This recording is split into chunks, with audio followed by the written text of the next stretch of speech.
so high and dry that it's often called moonland. It looks more like a moonscape or a Marsscape. Well, this one is a picture of the Mars.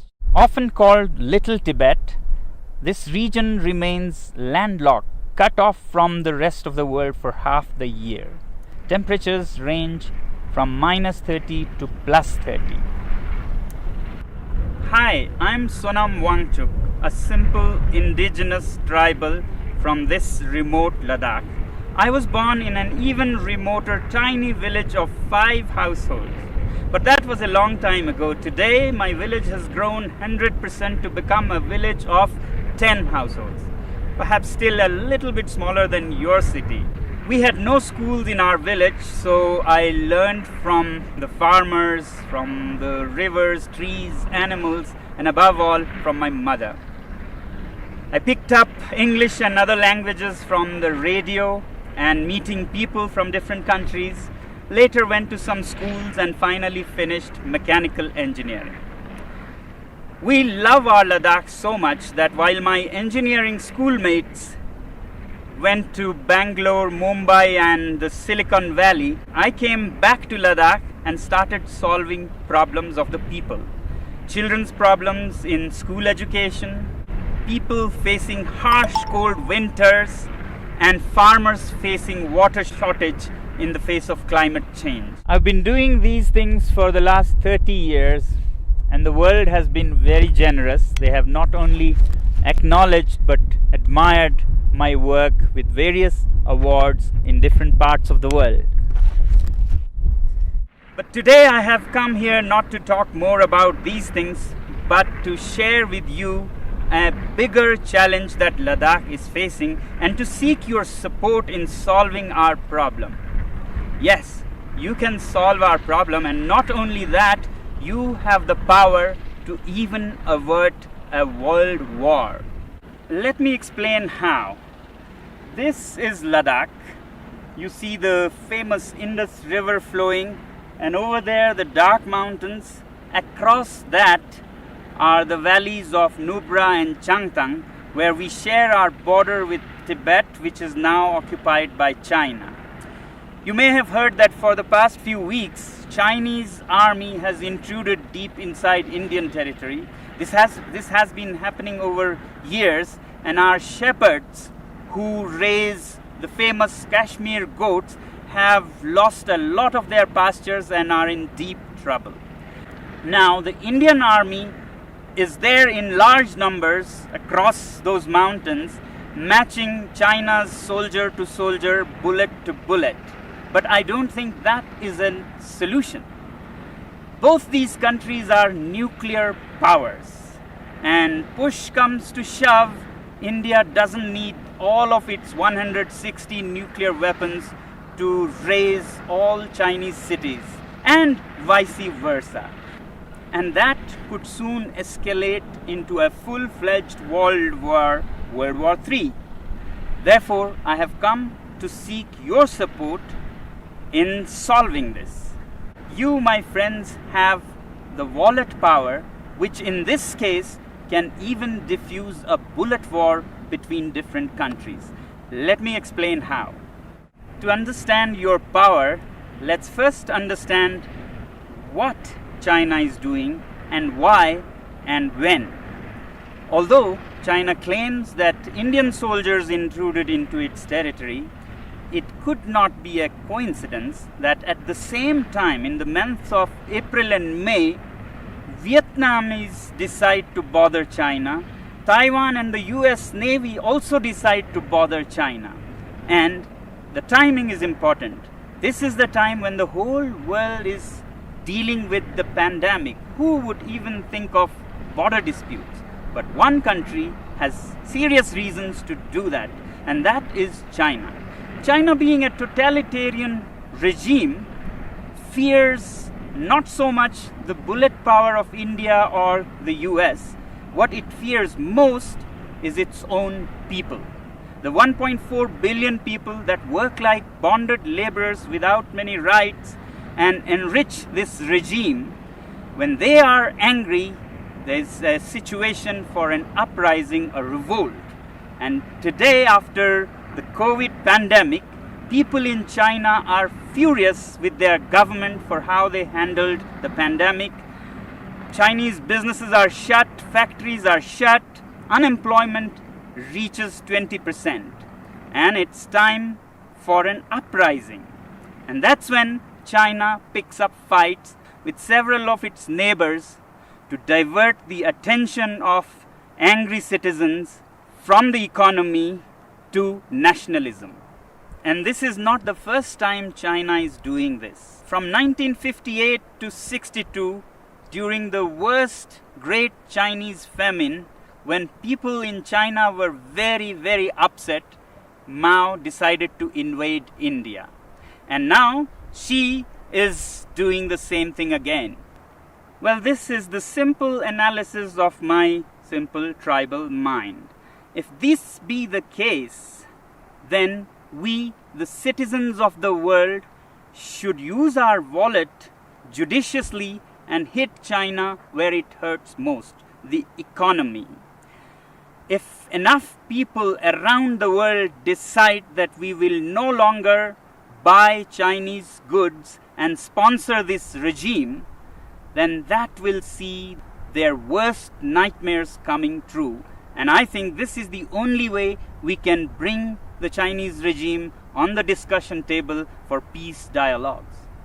We must always clearly remember that when we say China, it's the regime and not the civilization, not the people. In fact, the Chinese people are themselves the greatest victim in this. And that's why, my friends, I've come to seek your support. We use so many Chinese products, software, hardware, from apps and software that sends millions and millions of dollars to China to products like clothing, phones, computers. If we boycott these goods, it'll send a clear message to China that the world is not happy with you. But is it right to boycott goods from a particular country? When normally not, when it is among equal partners. But my simple tribal mind says that China is not a normal country. If the world was a club of peaceful sheep, China is a wolf in sheep's clothing. It doesn't respect the rules of the game.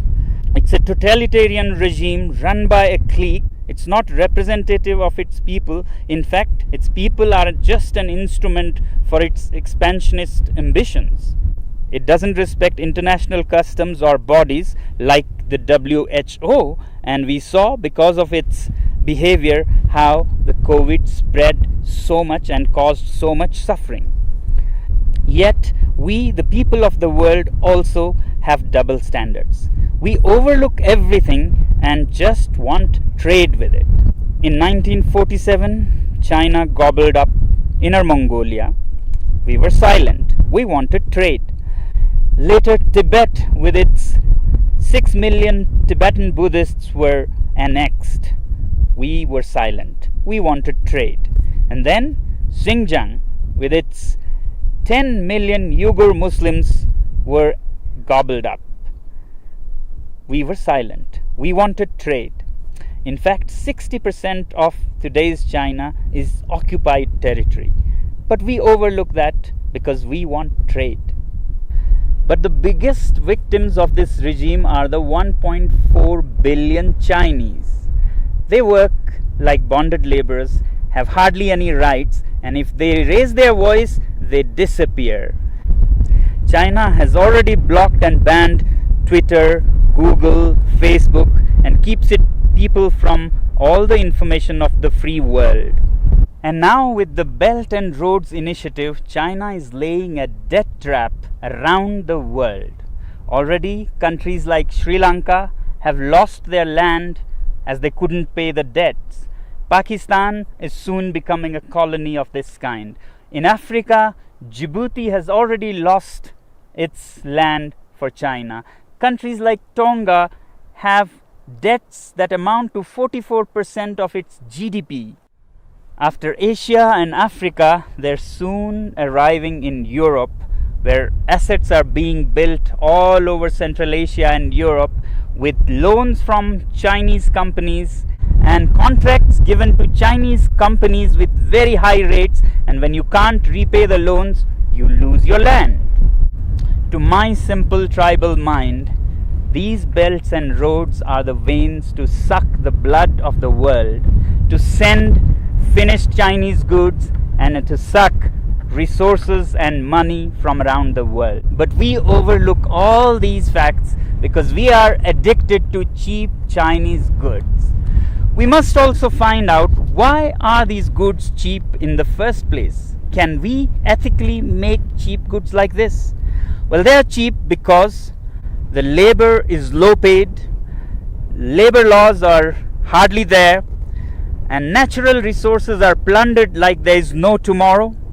State subsidizes utilities to artificially lower their prices, and they manipulate currencies in their favor. So it's time that we, citizens of the world, take our wallets into our hands and say we have personal economic sanctions on this regime. And yet in the free world, we have the double standards to say that if our own country has environmental and human rights restrictions, we move our factories to China. Well, aren't Chinese people human beings with human rights? Isn't nature in China a part of this planet? Now, some people would ask, is it practical? How can we manage without Chinese goods? And what are the alternatives? Well, if we are determined and give enough time to businesses and industry, things will adapt themselves. So that's why I say boycott made in China, software in a week, hardware in a year.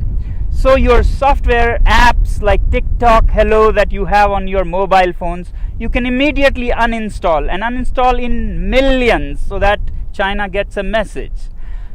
As for hardware like phones, computers, clothing, we take a year and slowly choose products sourced out of the free world.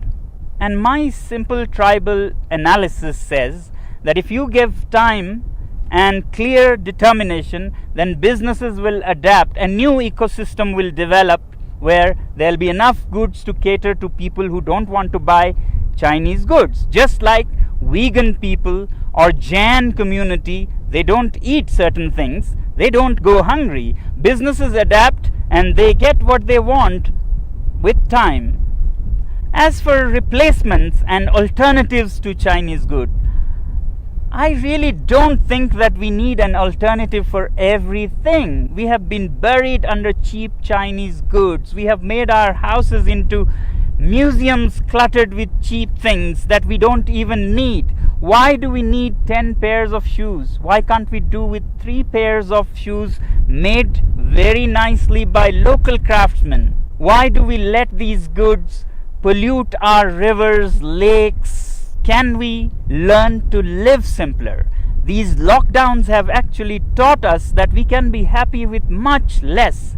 So can we also think out of this box and talk about a simpler life with local products? If you want to learn more about how to live happily with simpler lives, please look up our movement, ilivesimply.org. You may not agree with me, but if we keep appeasing China because of our addiction to trade with it and overlook everything else, my simple tribal mind says that we might even be repeating history. How in the late 1930s, the British government led by Chamberlain kept appeasing Hitler and giving in to its demands finally led to the Second World War. If we continue on the same path, we might either be leading the world to a Third World War or a world dominated and colonized by China. Let me help you understand further what our addiction to trade with China can land us into. Here's a story of the great Indian monkey trap. Man puts a sweet bait into the pitcher and then ties this pitcher to a tree with a very small opening. And the monkey comes, puts his hand into the pitcher, grabs the sweet.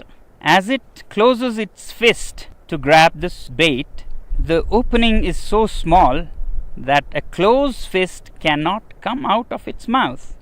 But the monkey does not understand that all it has to do is let go of its little booty to free itself from slavery.